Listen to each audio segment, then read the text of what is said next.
Hello and welcome to another Starmen Just Watched. I'm Devin, with me is Billy as always. Woo! And we're watching The Wrestler again. This isn't the same movie, is it, Billy? Idiot? No, it's the old 70s one. Alright. Lesson learned. Anyway, so yes, this is a 1970s movie. Yeah, 1974. 1974, good to know. Yeah. And this is a completely different movie. Oh yeah, no, this is... There's no real correlation other than the name. Yeah, like, this is why people... When I say it's like, oh, the 1970s wrestlers, like, oh, so the 2006 a remake? I'm like, no. It's... completely different, it's just odd that they had the same name. Yeah. Similar name only. Yep. And, we mean completely different. So this is actually more in-depth about how wrestling works.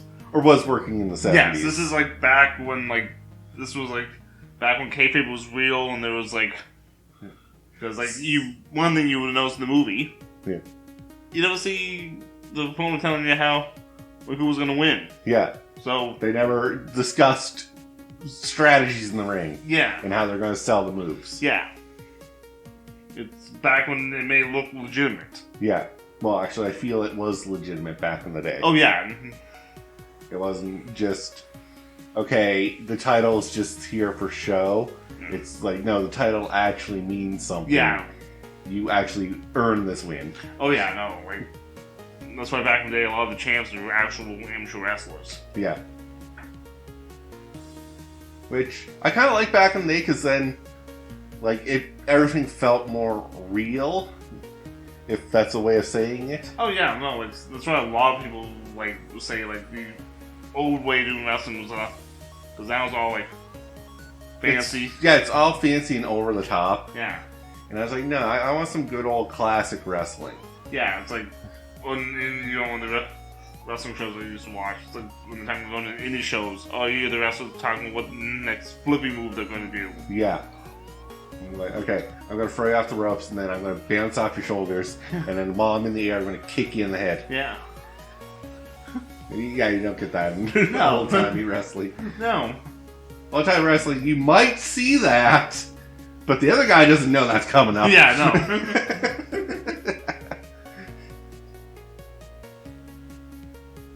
But, so, you want to give the simple plot of this, or? Alright, so, wrestling promoter Frank Bass, played by Ed Asner, is trying to, find a guy who can, take his current champion, Mike Bullock, played by Vern Gagne, because the other promoters are coming up with the Super Bowl of wrestling. Yeah, which is, the cream of the crop fight out. Yeah, is what I gathered. Yeah, so when they describe when they say the league, yeah, the Southern League and the Eastern League, Southern League's the NWA, yeah, Eastern League's the WWF, yeah, and their league's the AWA. Okay. And they want young blood in there. Yeah. So, and it's kind of an older guy, so he doesn't really fit our build for this idea. So we got to replace him before this happens. Which puts Frank in his spot, because he's like, that's my best guy. And he can still kind of do the job. Yeah. So then you get Will James Blears, another actual wrestler / manager. Yeah. Introduce Billy Taylor, played by Billy Robinson. Yep. And Frank thinks he's found his new guy. Yep. It's a demo tape of what he can do in the ring, and is sold on the tape. Yeah. And then brings him in and kind of monitors his progression. Yeah, and try to build him up. That's the era when you want the guy ready to go after a title. You put him up against other wrestlers, build his wins up. Yep. Otherwise, it's just not champion versus Joe Blow off the street that we just found 5 minutes ago. And that's basically the premise of the movie. Yeah. And I feel like you learn a lot about how wrestling is done. Yeah. Especially back then. And what a promoter has to go through. Oh yeah, because like when you would see the wrestlers coming in and getting their stuff to like go to like Japan and all that. Yeah. And then just like the bookings and how booking works.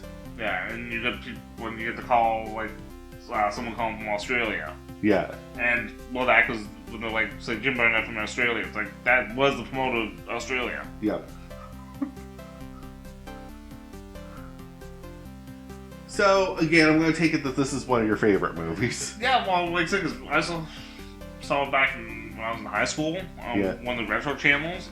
I'm like, this, and so watching it, I'm like, okay, because I knew about the AWA from like the classic episodes they used to air on TV. Right. Alright, so, I'm going to let you kind of take control of this because this is more your thing. Where do you want to start with this? Okay. Okay, well, like I said, one and I was like, you also see like the in between like promos and all that. Yeah. So you get like Superstar Billy Graham facing Walker McDaniel in an Indian strap match. Yeah. Then you get that, then you see the aftermath, like him cut. Yeah. It's like, I'm gonna need stitches for this. I was like, you signed up for a strap match. What were you expecting? Yeah. Because I also love when you see, like, when we get to the scene where it's Ray Stevens versus Jack Cutter. Yes. So, yeah, let's talk about that real quick. Yeah. So it's supposed to be like a normal, supposed to be the more contenders match, I think it was. I think so. So, like Ray Stevens comes off the rope at the end onto Cutter, like when he's laying down there, and something happens. Yeah, landed it not greatly. Yeah. And poor Cutter didn't live. No, because this when they asked the doctor, this is back when wrestling, you have wrestling, you have to have the state athletic commission has had a doctor there. Yep. Because if anything went wrong, you need a professional doctor. Yeah. To declare certain injuries. Yeah. And that's why before the match, you see him actually doing a weigh-in and checking his health. Yeah. But now the scene after this, when Frank's talking to the other sports reporters, this is one of my favorite scenes. I figured this was one of yours. Because talking about like the guy saying like, "Oh, wrestling's entertainment, it doesn't really fall in the sports column. It should be in the theater column." And it's like then when he talks about like Jack Dine's like, "Oh yeah, you try to tell him out to names," and starts naming off a list of names. Yeah. Like so I know a few there: Ray Gunkel, Lindsay, and DiBiase. Yep. And those are all legitimate, all real wrestlers who died in the ring. Yeah. And DiBiase actually being Iron Mike DiBiase, the stepfather of the $1 Million Man. Yes. And when they talk about, really when they're talking about Ray Gunkel, he literally decided just before the movie was making. This was just one that you were saying he was a Georgia wrestler / promoter fighting Ox Baker, then he dropped out of a heart attack in the locker room right afterwards. Oof. Yeah. So, this is why Billy gets a little contested when people say wrestling's fake. Yeah. Yeah. And I can't blame you. Yeah, no, like, I never say wrestling's fake. It is staged these days. Yes. But you still have to go for the training and how to actually take those hits. Yeah, and you get hurt. You will get hurt. And there's always that chance of death. Yeah. Just one move go wrong. Oh yeah, no, Then you get another scene that they touch on is when Mike takes the rookies into train. Yeah. Now, Vern Gagne was he trained over 100 different wrestlers. Yeah. And pretty much a who's who of wrestlers he trained. Yeah. And because then you get the half of the demonstration, you see them eating dinner. And I had to point this out to you. When Billy's talking one of the other wrestlers at dinner. It's Ric Flair. Yeah. Like, if you want to see a young Ric Flair, watch this movie. Yeah, this is like... You will not believe that's Ric Flair. No, this is like he was starting wrestling. Like, Yeah. Vern was training him, and...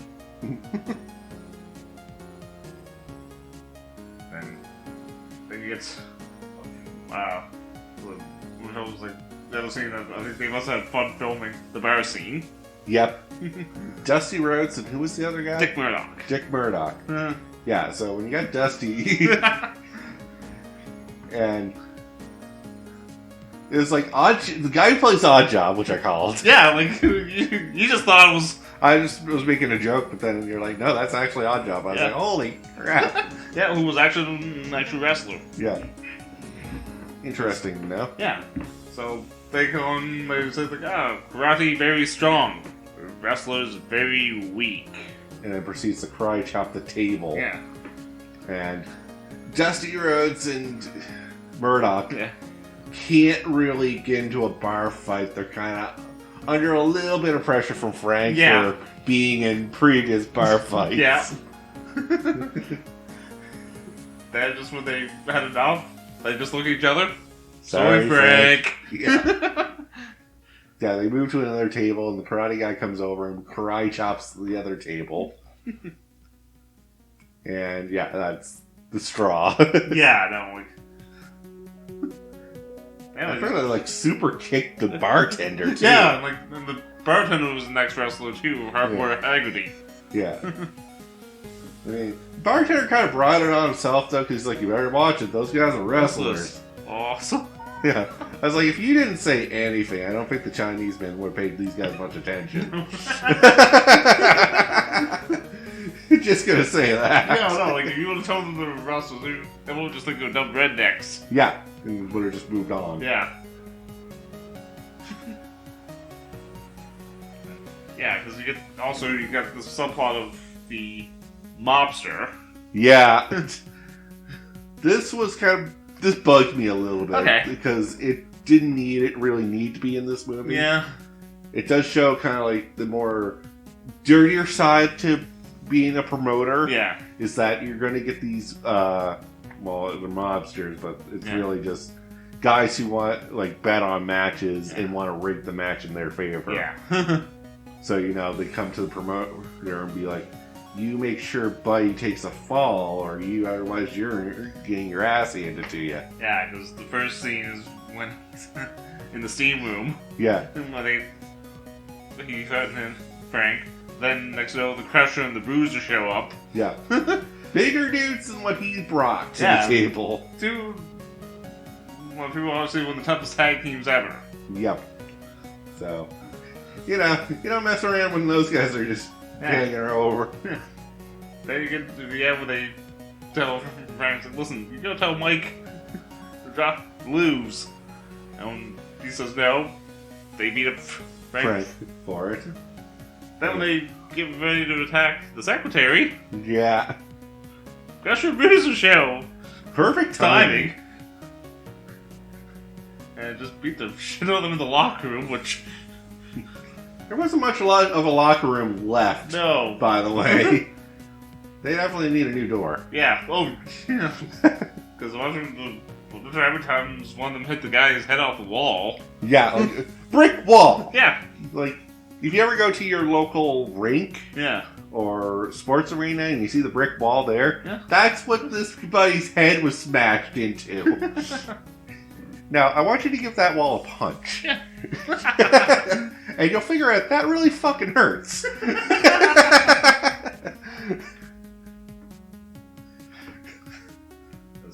Yeah, then when they have I love how when they have the meeting for the Super Bowl. Yeah.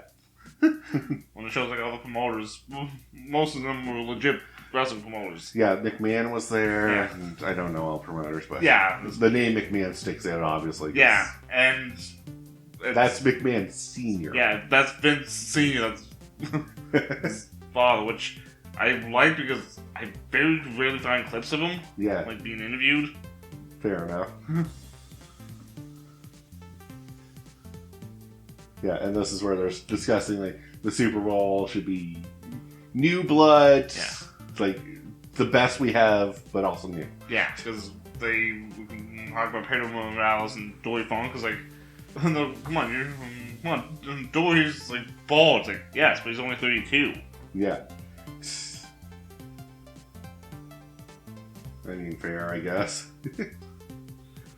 Like, you've got a new promotion, I understand. You want kind of the younger blood to carry it. That's kind of like how the Attitude Era worked. Yeah.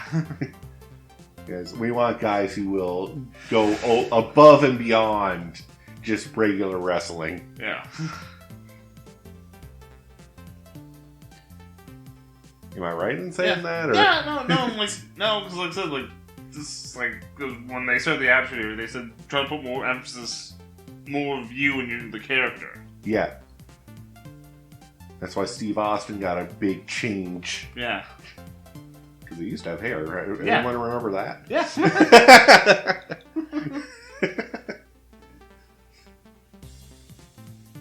Anyway, so after that, we just get kind of the final match between Billy and Mike. Yeah. And it's a good back and forth. Yeah. And we see Mike Billy pull off a few submission holds. We kind of think, okay, Billy's kind of got this. Yeah. And then we see Mike set up for the patented drop kick, and we cut the movie there. Yeah.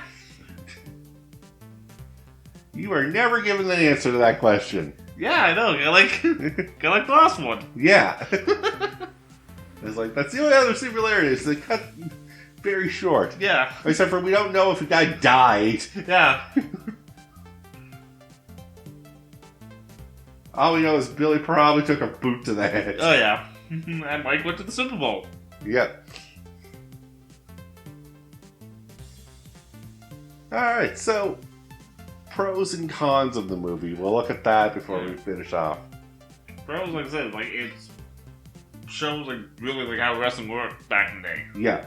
Very good in-depth look at how everything's set up and what goes on behind the scenes to get a match out. Yeah, and kept it, like, kayfabe. Yeah. It is a little bit of a dry movie just because of the time frame that it's in. Oh yeah, like the 70s, so you gotta understand. Yeah. There's a lot of talking, not a lot of action-y. But, again, this feels more of a documentary than it does, like, an action movie or, you know, like a sports movie. Yeah. This isn't watching, like, the underdog becoming the champion or something like that. No, this is just like, watching how wrestling works. Yeah, like, basically it's just a build-up to a match. Yeah. Like, how to build to the title match. Yeah. So, if you're more curious about how wrestling works, this is a movie to watch. Yeah. If you're here for watching the action and watching an underdog story, probably go somewhere else. Yeah, no. So, final thoughts, Billy? No, I mean, like I said, like, people always keep saying, like this was featured on the AWA documentary. Yeah. And they say, like, when the guy says, like, yeah, it was a pretty good movie. It is. It's... How long is the runtime? I think... Sec. I want to say an hour and 40 minutes. Now 35 minutes. God, I'm good. So, yeah, like an hour and a half of your time. Yeah. Like, I can't see any worse way to spend it. No, and like I said, if you're like a wrestling fan who's in like the old school wrestling. Yeah, this is a good thing to watch if you like the old school wrestling. Yeah, because it's like it's a who's who of like wrestling legends in this one. Yeah. But with that, though, we'll call the episode here. So thank you all very much for listening in. I'm Devin again. Come on, Devin doesn't ever hit me with a drop kick. And that's Billy. Have a good one, everyone.